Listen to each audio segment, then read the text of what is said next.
Johnson, businessman and former two-term governor of New Mexico. Governor Johnson, you have said you're an advocate of getting out of Afghanistan tomorrow. You've also said that you'd support a Democratic plan to establish a timetable with an end date for withdrawal of U.S. troops in Afghanistan. Are you worried at all about providing a specific end date, and that possibly would enable the Taliban to move in the day after the U.S. troops left? Well, first of all, I'm not in favor of a timetable. I'm in belief that that timetable should be tomorrow, and I realize that tomorrow may involve several months. I was opposed to us going into Iraq from the beginning. I really thought that there was no threat to our national security. I really thought that if we went into Iraq, we would find ourselves in a civil war to which there would be no end. And I thought we had the military surveillance capability to see Iraq roll out any weapons of mass destruction. And if they would have done that, we could have gone in and dealt with that. Afghanistan, originally, I was completely supportive of that. We were attacked. We attacked back. That's what our military is for. And after 6 months, I think we'd pretty effectively taken care of al-Qaeda. But that was 10 years ago. We're building roads, schools, bridges, and highways in Iraq and Afghanistan, and we're borrowing 43 cents out of every dollar to do that. In my opinion, this is crazy. And then looking at Libya right now. I'm in a position right now where I'm issuing opinions on everything right away. My opinion on Libya is I'm opposed to it A through Z. Thank you, Governor. Governor Johnson, the nation's unemployment rate is 8.8%. And this week, jobless claims rose to their highest level in 8 months.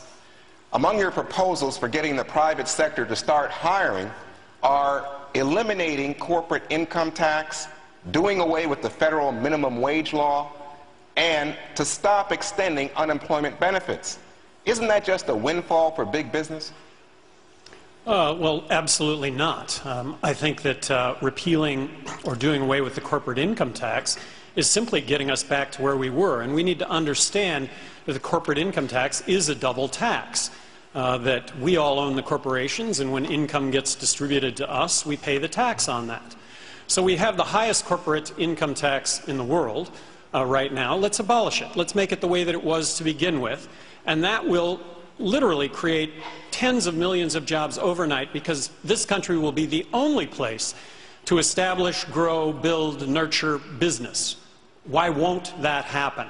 And then with regard to unemployment benefits, I'm in the camp one that believes that we as individuals, we need a help. We need a bit of help. So government helps out, but at the point at which it runs out, that's when we really deal with the problems that we have. And as individuals, that's when we deal with those problems.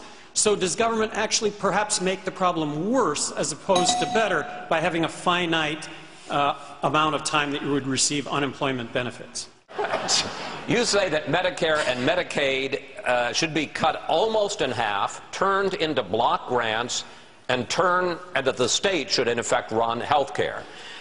Won't Democrats be able in the 2012 campaign to tell seniors, if they follow your plan, that the Republicans want to take away their Medicare? Well, first of all, we're on the verge of a financial collapse. And I say that from the standpoint that we owe $14 trillion, and there's no way we repay that, given the fact that we have $1.65 trillion in deficit spending this year, last year, the year before, and years to come. So we need to balance the federal budget. And to do that, we need to start out by talking about Medicaid and Medicare. And I think by cutting Medicaid and Medicare by 43%, block granting the states 50 laboratories of innovation, all out in this notion of best practices, would in fact develop best practices for the delivery of health care to the poor and those over 65. And that if we don't do this, we're going to find ourselves bankrupt, which is where we're finding ourselves. In New Mexico, as governor of New Mexico, Medicaid was fee for service. I changed that to managed care. It was a 25% savings. If I would get Medicare, I could have implemented that same 25% savings. Federal government do away with the mandates and the strings, 43% doable. Thank you, sir.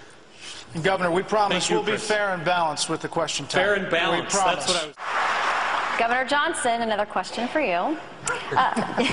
You said we should make it easier for immigrants to come here and work in the United States, and that Republicans should stop using scare tactics and vilifying immigrants. You also refer to a, quote, amnesty grace period. What is that? Well, first of all, I start with the premise that immigration is ultimately responsible for tens of millions of jobs. So creating tens of millions of jobs as opposed to taking away of jobs. I think that we should make it as easy as possible to get a work visa. A work visa would not be citizenship, it wouldn't be a green card, but it would be a background check and a Social Security card so that applicable taxes would get paid.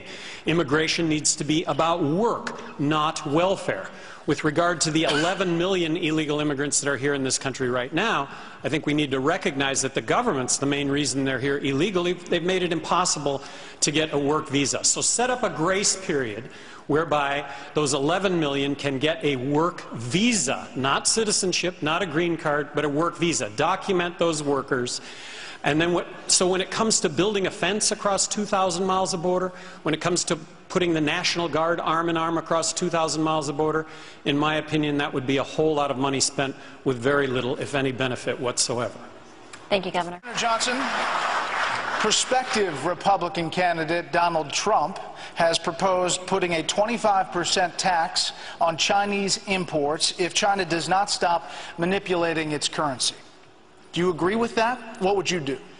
You know, I'm a free market guy. I think you either believe in free markets or you don't. You either believe that lower cost of goods and services benefits all of us, or you don't. So in that context, no, I don't favor tariffs against China. I don't favor tariffs of any kind whatsoever. In any instance? No. Governor Johnson, most Republicans and everyone else on this stage but you identify themselves as pro-life. You have said that abortion should be legal until the fetus is viable.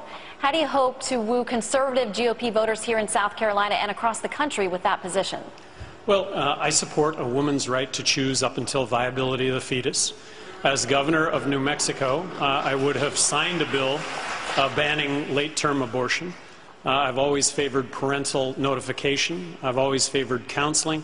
And I've always favored the notion that public funds should not be used for abortion. So running for governor of New Mexico in a state that was 2-to-1 Democrat, I really didn't get that vote in the primary. But I like to think that I got all of those votes in the general election. And that's a reality here also. For those individuals that hold that as their #1 issue, I'm not going to get that vote. I would hope to get that vote if I were to move on to the general election. Governor Johnson, you say we should not only legalize and tax marijuana, you admit that you smoked it when it was still illegal in your state of New Mexico after suffering several serious and very painful bone fractures. Question, how far would you go in legalizing drugs, sir? Well, first of all, I would hope that people, when it comes to the drug issue, looking at me, would look at what I did as governor of New Mexico, which was everything was a cost-benefit analysis. So using that as a criteria, half of what we spend on law enforcement, the courts, and the prisons is drug-related. And to what end? We're arresting 1.8 million people a year in this country. We now have 2.3 million people behind bars in this country. We have the highest incarceration rate of any country in the world. I would ask people to look at this issue, see if they don't come to the same conclusion that I did, and that is that 90% of the drug problem is prohibition-related, not use-related. That's not to discount the problems with use and abuse, but that ought to be the focus. So I advocate legalizing marijuana. Control it, regulate it, tax it. It'll never be legal for kids to smoke pot or buy pot. It'll never be legal to smoke pot or do harm to others. When it comes to all other drugs, I advocate harm reduction strategies, which is simply looking at the drug problem first as a health issue rather than a criminal justice issue. Governor Johnson. I believe that we're on the verge of a financial collapse unless we balance the federal budget, and I don't see that happening with Obama. Now, I do see that happening with the Republican Party. Why the American electorate is going to give Republicans back control of the presidency and Congress and the Senate given that a few short years ago they did that and Republicans passed a prescription drug care benefit and ran up record deficits, I'm not so sure. But I'm under the belief that only Republicans are capable of solving the problem that exists right now, which is the collapse of our economy. Governor Johnson. I believe that we're on the verge of a financial collapse unless we balance the federal budget, and I don't see that happening with Obama. Now, I do see that happening with the Republican Party. Why the American electorate is going to give Republicans back control of the presidency and Congress and the Senate, given that a few short years ago they did that and Republicans passed a prescription drug care benefit and ran up record deficits, I'm not so sure. But I'm under the belief that only Republicans are capable of solving the problem that exists right now, which is the collapse of our economy. Governor Johnson, if you had a reality TV show like Donald Trump does, what would it be? Wow. I'm stumped. I'm really stumped. You know, I'm an active guy, so reality TV for me would be to spread this whole notion of physical activity and competition and the notion that we should all live in the present. I don't think it would be Donald Trump's show. I don't think it would be Sarah Palin's show either, crawling on her hands and knees up the ice fall in Alaska. But you mentioned... Wow, I'm just totally stumped. I understand, and that's fair. You mentioned that you like to work out. We understand you've run 30 marathons.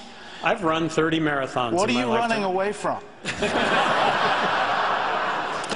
You know, I got to stand on top of the planet also. I had the good fortune to summit Mount Everest, which I thought was...